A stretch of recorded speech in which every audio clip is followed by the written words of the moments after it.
નમસ્તે વિદ્યાર્થી મિત્રો, કેમ છો? મજામાં? તો આવીએ ફરી આંકડાશાસ્ત્ર. એક માપ આપણે બહુલક. તો નેક્સ્ટ લેક્ચરમાં મેં આછો પરિચય આપ્યો હતો, પણ ફરીથી સમજીએ બહુલક. MO. તો બહુલક અવર્ગીકૃત માહિતી માટે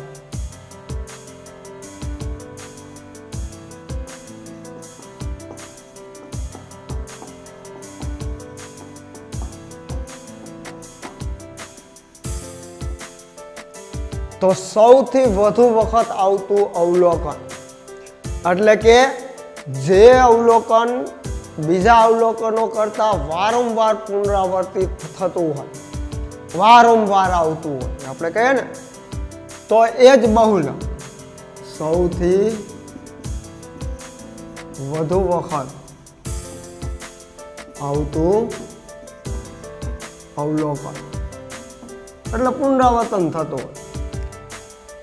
અન્ય અવલોકનો કરતા જે અવલોકનો વારંવાર આવતું હોય, સૌથી વધુ વખત પુનરાવર્તિત થતું હોય, તો એ જ અવલોકનની કિંમત એટલે બહુલક. બીજું, વર્ગીકૃત માહિતી માટે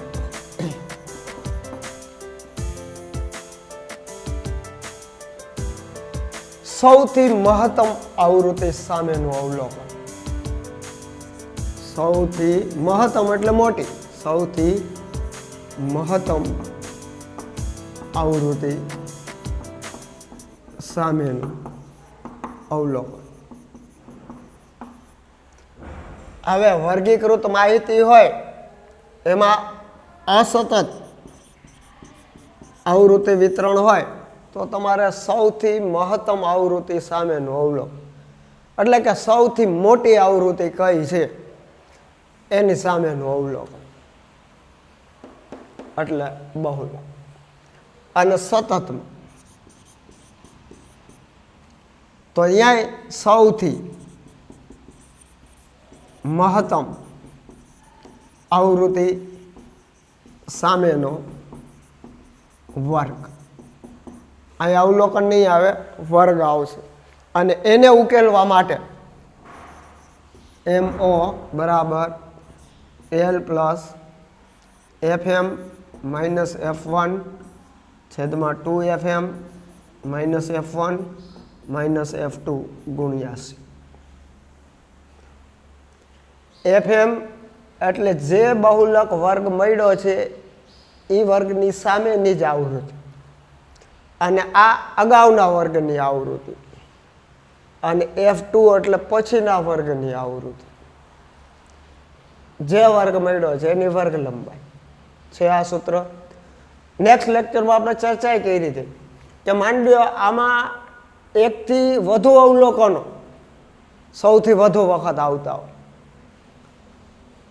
કોઈ એક જ અવલોકન વધુ વખત આવતું એવું ન હોય, 2-3 અવલોકનો એટલી જ વખત આવતા હોય, તો ત્યારે સ્પષ્ટ બહુલક આના દ્વારા મળે નહીં, અથવા તો એકથી વધુ બહુલક મળે. વર્ગીકૃત માહિતીમાં અસતત હોય, માની લો મહત્તમ આવૃત્તિ 2 હોય, તો કઈ ગણવી? તો જો સ્પષ્ટ બહુલક મળે નહીં, દ્વિબહુલક મળે 2 બહુલક મળે.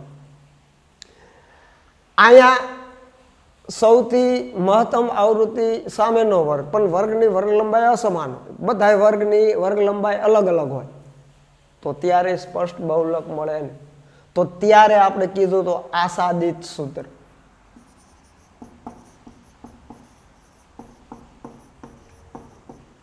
અને ત્યારે બહુલક 3m માઇનસ 2x બાર આ સૂત્ર લાગે. જ્યારે સ્પષ્ટપણે બહુલકની કિંમત શોધી શકાતી ન હોય ત્યારે આ આસાદિત સૂત્ર. અને સ્પષ્ટ રીતે ક્યારે શોધી ન શકાતું હોય તો મેં તમને સમજાવ્યું કે જ્યારે એકથી વધુ અવલોકનો મોટા આવતા હોય, એકથી વધુ અવલોકનો વારંવાર આવતા હોય, વર્ગ લંબાઈ અસમાન હોય એવા વર્ગ આપ્યા હોય તો ત્યારે આ આસાદિત સૂત્ર દ્વારા અને ત્યારે તમારે બે માપ શોધવા જોશે, મધ્યસ્થ અને મધ્યક શોધવા જોશે. તો એ સૂત્ર સહેલું જ છે, 3m - 2x². બહુલક તમે ધોરણ 10માં કદાચ ને આલેખ પત્ર ઉપર બહુલક શોધ્યા હશે, અહીંયા પણ છે જે આપણે નેક્સ્ટ છેલ્લે આલેખ ઉપર કેમ શોધી શકાય એ પણ જોશું. પછી મધ્યક હોય, મધ્યસ્થ હોય કે બહુલક હોય, આલેખ પત્ર ઉપર પણ કિંમત અંદાજિત મેળવી શકાય. તો આ સમજાઈ ગયું. બહુલક, અવર્ગીકૃત માહિતી, વર્ગીકૃતમાં અસતત ને સતત અને આસાદિત સૂત્ર. તો આયા સૂત્રોમાં ફેરફારો છે, ખાસ યાદ રાખી લ્યો. હજી બહુલક માટે, અવર્ગીકૃત માહિતી માટે કેમ બહુલક શોધી શકાય? તો કે સૌથી વધુ વખત પુનરાવર્તિત થતું અવલોકન, પુનરાવર્તન પામતું અવલોકન એટલે કે દાખલાની રકમમાં જે અવલોકન બધા અવલોકનો કરતાં વધુ વખત આવતું હોય તો એ અવલોકનની કિંમત બહુલક. વર્ગીકૃત માહિતીમાં અસતત, તો એમાં સૌથી મહત્તમ આવૃત્તિ સામેનું અવલોકન એટલે કે સૌથી જે મોટી આવૃત્તિ હોય એની સામેનું અવલોકન. હવે જો સૌથી મોટું અવલોકન 2 વાર આવતું હોય તો, 3 વાર આવતું હોય તો ત્યારે આસાદિત સૂત્ર. તો ત્યારે આ સૂત્રનો ઉપયોગ થઈ અને સ્પષ્ટ બહુલક મળે એને. એમ સૌથી વધુ વખત આવતું અવલોકન એ 2 અવલોકનો સૌથી વધુ વખત આવતા હોય તો ત્યારે આ સૂત્ર યોગ્ય. અને ત્રીજું સતત, એમાં સૌથી મહત્તમ આવૃત્તિ એટલે મોટી આવૃત્તિ, સૌથી મોટી આવૃત્તિ સામેનો વર્ગ અને પછી વર્ગને ઉકેલવા આ સૂત્ર. અહીંયા સમજી લ્યો, MO એટલે બહુલક, L એટલે તમને ખબર જ છે જે બહુલક વર્ગ મળ્યો છે એની અધ હશે, FM એટલે જે બહુલક વર્ગ મળ્યો છે એની સામેની જ આવૃત્તિ, અને F1 તો એની અગાઉના વર્ગની આવૃત્તિ. અહીંયા CF નથી લેવાનું. છેદમાં 2 ગુણ્યા FM -F1 એટલે કે અગાઉના વર્ગની આવૃત્તિ, અને F2 એટલે પછીના વર્ગની આવૃત્તિ, F2 ગુણ્યા જે વર્ગ મળ્યો છે એની વર્ગલંબાઈ. થઈ ગયો આસાદિત સૂત્ર 3m - 2x². થઈ ગયો. તો હવે ઝડપથી આપણે એક એક્ઝામ્પલ દ્વારા આ સૂત્રને સમજીએ.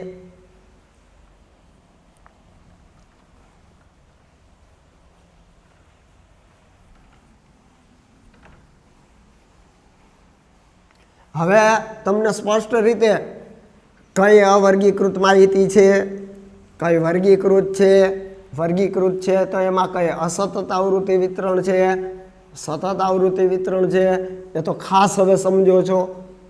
તો હવે એક્ઝામ્પલ તરીકે નીચે આપેલા અવલોકનો પરથી બહુલક શોધો. હાલ સાવ સહેલો જ દાખલો. પછી અવલોકનો ગમે તે પ્રકારે આપ્યા હોય, ઊંચાઈ વિદ્યાર્થીઓની આપી હોય, વજન વિદ્યાર્થીઓનો આપ્યો હોય, કોઈ વિષયના માર્ક આપ્યા હોય, તો ચલ ગમે તે હોય, ચલ એટલે અવલોકનો ગમે તે લઈ શકાય. આપણે એ જ શબ્દ વાપરીએ, નીચે આપેલા અવલોકનો માટે બહુલક શોધો.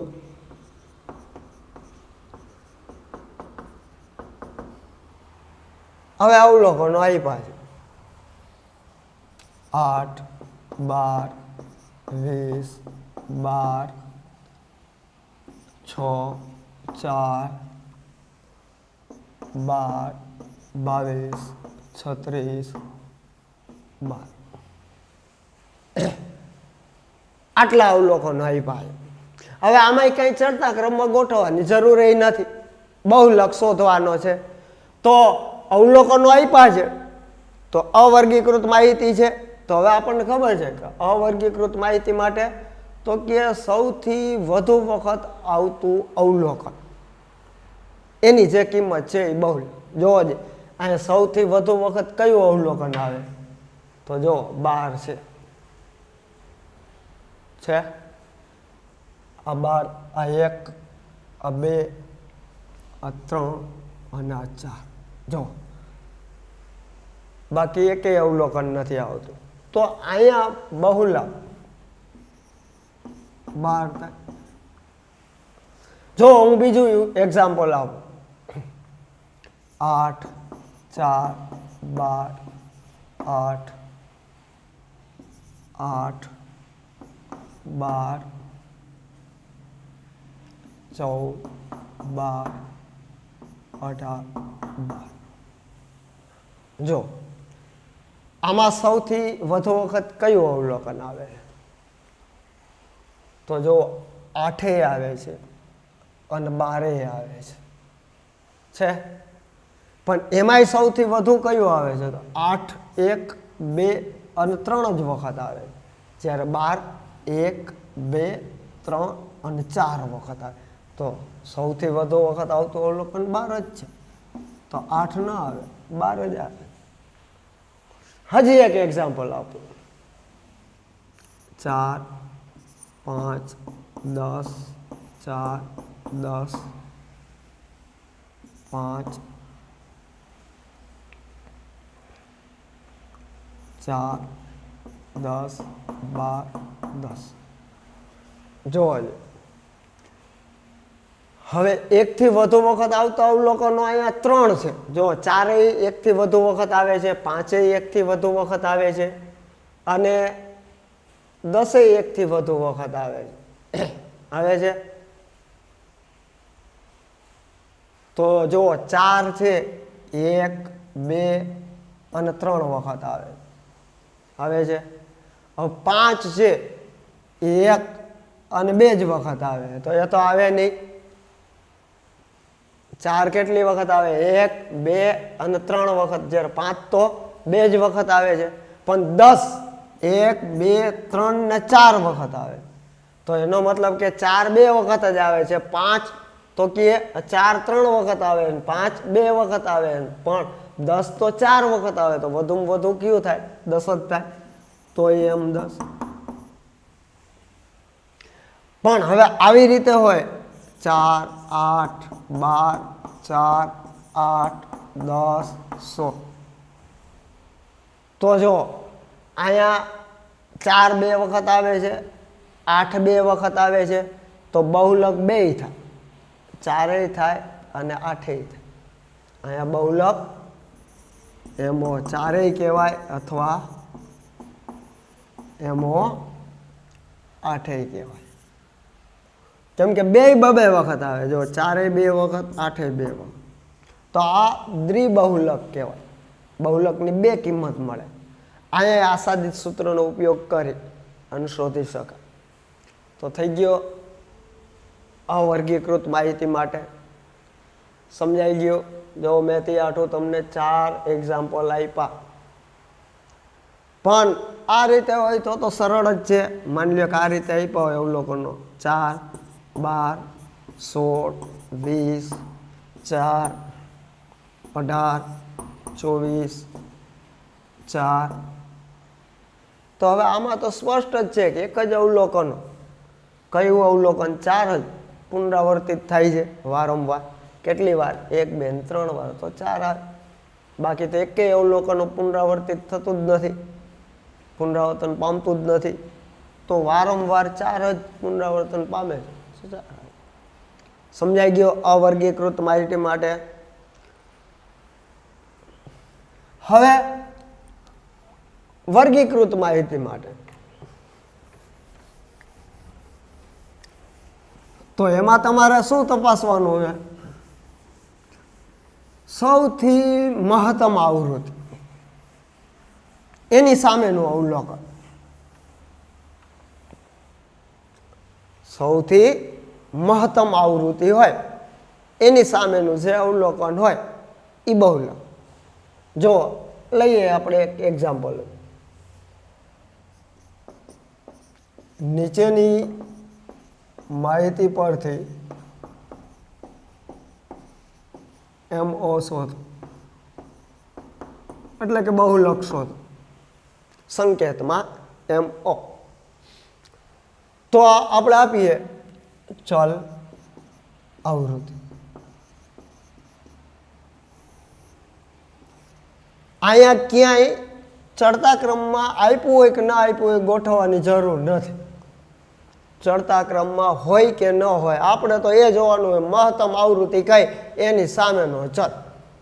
તો કાંઈ અવલોકનોને ચડતા ક્રમમાં ગોઠવવાની જરૂર નથી. 110, 111, 112, 113, 114, 115, 10, 14, 36, 24, 30, 12. જોઈ છે આ વર્ગીકૃતમાં અસતત આવૃત્તિ વિતરણ. ચલ સાથે આવૃત્તિ છે એટલે અસતત આવૃત્તિ વિતરણ. તો હવે આમાં મોટામાં મોટી આવૃત્તિ કઈ છે? મહત્તમ આવૃત્તિ એટલે મોટામાં મોટી. તો કે 36 છે. તો એની સામેના અવલોકનની કિંમત 112 છે. તો આપણે આપીએ કે તેથી MO બરાબર 112. સમજાય છે? તો મહત્તમ આવૃત્તિ 36 છે તો એની સામેનું અવલોકનની કિંમત 112 છે તો એ બહુલક 112. પણ હવે અહીંયા માની લ્યો આમ હોત તો જો દ્વિ કિંમત થઈ 36, 112, 36, 114. કેમ કે 36 મહત્તમ આવૃત્તિ 2 વાર આવે 36. તો ત્યારે બહુલકની 2 કિંમત ગણ. આ દ્વિબહુલક કહેવાય. અને ત્યારે આસાદિત સૂત્ર દ્વારા સ્પષ્ટ કિંમત 12, 14 કઈ એ શોધી શકાય. તો ત્યારે આ સૂત્રનો ઉપયોગ કરવો પડે. અને ત્યારે તમારે આના ઉપરથી મધ્ય કઈ શોધવો પડે અને મધ્યસ્થ શોધવો. એવો આપણે એક દાખલો ટાઈમ રહેશે તો લેશું છેલ્લે લાસ્ટ. તો આ સમજાઈ ગયો વર્ગીકૃત માહિતીમાં અસતત આવૃત્તિ વિતરણ. તો સૌથી મોટી જે આવૃત્તિ હોય એની સામેનું અવલોકનની જે કિંમત છે એ બહુલક. હવે વર્ગીકૃતમાં સતતમાં એ જ રીતે પણ વર્ગ મળશે. શું મળશે? વર્ગ મળશે. જો આપણે એવું એક એક્ઝામ્પલ લઈએ એટલે તમને સમજાઈ જાય. પેલું 2 સમજાઈ ગયો ખાસ. અવર્ગીકૃત માહિતી માટે શું કરવાનું છે? સૌથી વધુ વખત આવતું અવલોકન, સૌથી વધુ વખત પુનરાવર્તન થતું અવલોકન અવર્ગીકૃત માહિતી માટે. હવે વર્ગીકૃતમાં અસતત આવૃત્તિ વિતરણમાં તો કે સૌથી મહત્તમ આવૃત્તિ સામેનું અવલોકન. અવલોકન એટલે ચલ. સૌથી મહત્તમ આવૃત્તિ સામેનું અવલોકન એટલે બહુલક. થઈ ગયું. હવે સતત માટે એક આપણે એક્ઝામ્પલ લઈ લઈએ.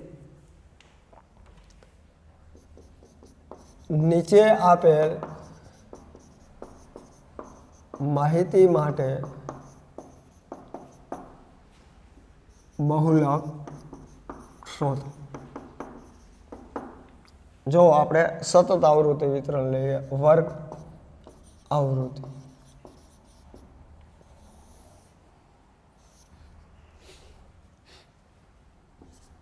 ઝીરો થી 10, 10 થી 20, 20 થી 30, 30 થી 40, 40 થી 50.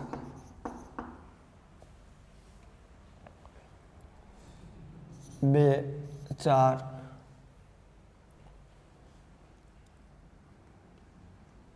8, 6,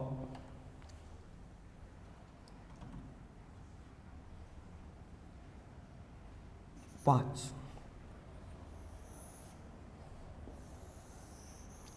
જોઈ લો કયું છે સૌથી મહત્તમ આવૃત્તિ 8 છે તો આ એની સામેનો જવાબ અને દાખલાના જવાબમાં લખવાનું છે અહીં સૌથી મહત્તમ આવૃત્તિ 8 છે જેની સામેનો બહુલક વર્ગ 20 થી 30 છે આમ લખવાનું સૌથી મહત્તમ આવૃત્તિ 8 છે અને એની સામે તો આ જ FM અગાઉનો એટલે આ જ F1 અને પછીની એટલે આ જ F2 અને જે વર્ગ મળ્યો છે એની વર્ગ લંબાઈ એટલે C છે પછી બીજા વર્ગને નહીં આ મળ્યો બસ જોઈ લો જો આયા વર્ગ લંબાઈ સમાન છે એક સરખી છે 0 થી 10 10 થી 20 20 થી 30 30 થી 40 40 થી 50 બધાની વર્ગ લંબાઈ 10 ની છે પણ જો આ સમાન ન હોય આયા હોય 0 થી 10 પછી 10 થી 30 પછી 30 થી 45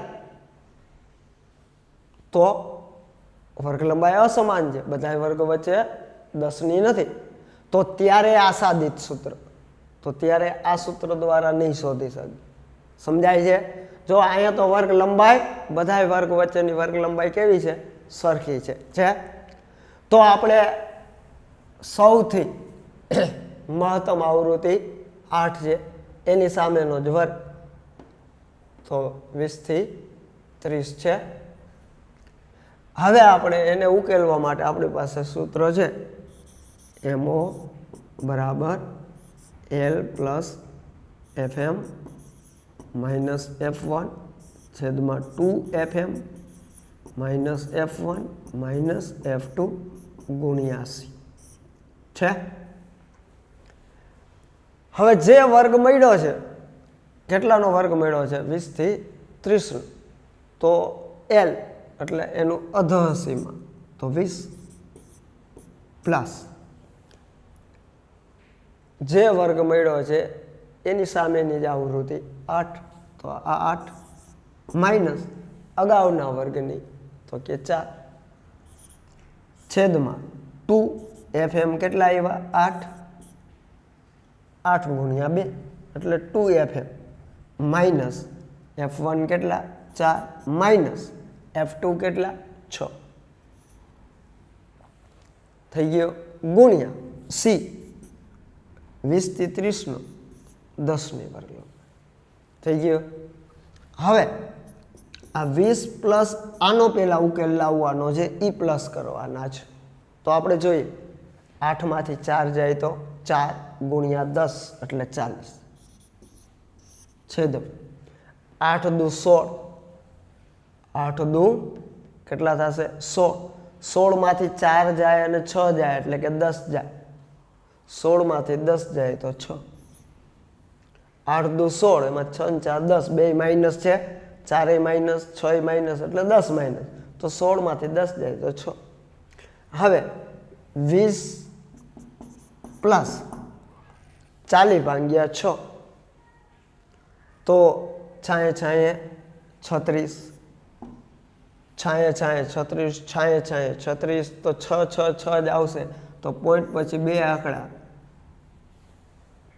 67 કરી નાખ થઈ ગયા તો 26.67 તો 20 થી 30 ની વચ્ચે બહુલકની કિંમત કેટલી છે 26.67 આંકડાશાસ્ત્રમાં હર પ્રકરણમાં ધોરણ 11 હોય કે 12 પોઈન્ટ પછી બે આંકડા રાખવાના છે હવે અહીંયા મેં તમને કીધું ને કે અહીંયા હું આ ભાગાકાર કરું એટલે આમ આવે આનો અંત જ નહીં આવે કેલ્ક્યુલેટર તો તમારે શું કરવાનું હર પ્રકરણમાં સમજી લેજો પોઈન્ટ પછી આ બે આંકડા રાખવાના કેટલા 2 ત્રીજો આંકડો તમારે કેલ્ક્યુલેટરમાં જોઈ લેવાનો. જો 5 કે 5 થી વધુ 6 7 8 9 5 કે 5 થી વધુ હોય તો આ પોઈન્ટ પછી બે આંકડામાં એક ઉમેરી દેવાનો, એટલે 66 ની જગ્યાએ કેટલા 67. પણ માની લ્યો અહીંયા આમ હોય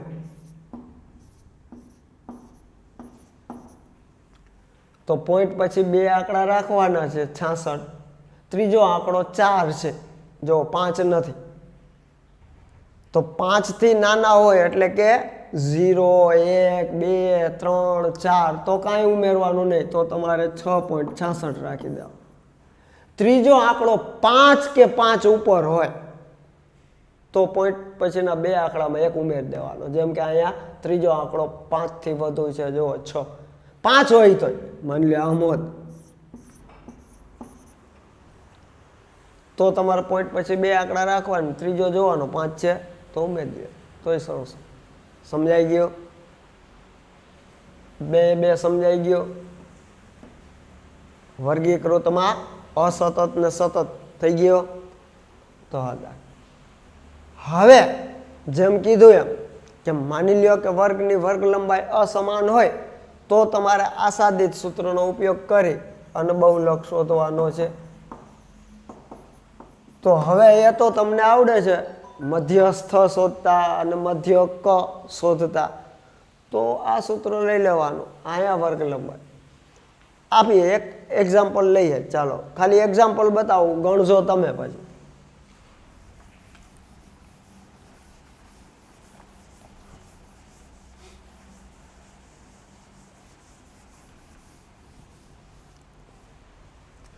આ રીતે હોય વર્ગ અને આવૃત્ત.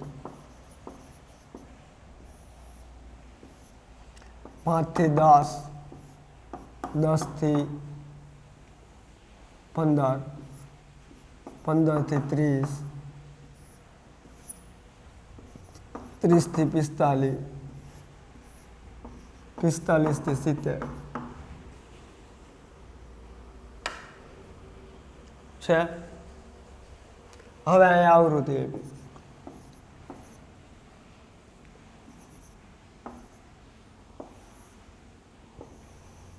તો સૌથી મોટી આવૃત્તિ 8 છે. પણ અહીંયા વર્ગ જો બધા વર્ગની વર્ગ લંબાઈ સરખી નથી. આ 5 થી 10 એટલે 5 ની છે, આ 10 થી 15 તો 5 ની છે, પણ આ 15 થી 30 તો 15 ની છે. ફરી 30 થી 45 તો એ 15 ની છે. ફરી 45 થી 70 તો જો વર્ગ લંબાઈ સમાન નથી. કેવી છે? અસમાન છે. તો તમે સૌથી મોટી આવૃત્તિ સામેનો વર્ગ એમ નહીં લઈ શકો, તો ત્યારે તમારે બહુલક 3m ઓછા 2x બાર આ આસાદિત સૂત્ર દ્વારા શોધવો પડશે બહુલક. તો હવે આમાં તમને ખ્યાલ છે મધ્યક શોધવો હોય તો આની તમે મધ્ય કિંમત x લઈ લ્યો, fx કરી નાખો, સિગ્મા fx ભાગ્યા n એટલે આવૃત્તિનો સરવાળો મળી ગયો મધ્યક. એને 2 ગુણ નાખો. પછી એ જ રીતે મધ્યસ્થ તો સતત છે તો n ભાગ્યા 2 એને CF ના ખાનામાં તપાસો ને એની સામેનો વર્ગ ને પછી l વાળા સૂત્ર દ્વારા મધ્યસ્થ શોધી લ્યો, એને 3 ગુણ નાખો, એમાંથી આ બાદ કરી નાખો, થઈ જાય, મળી જશે.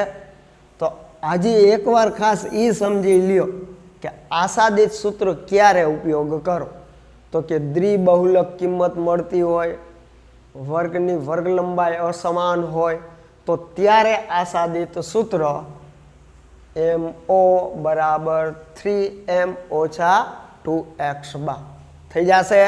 હવે આજે બહુલક એ ઉમેરાઈ જશે, ગણાશે બધા દાખલા. ચાલો ગણજો. નેક્સ્ટ લેક્ચરમાં ફરી મળીશું. જય હિન્દ.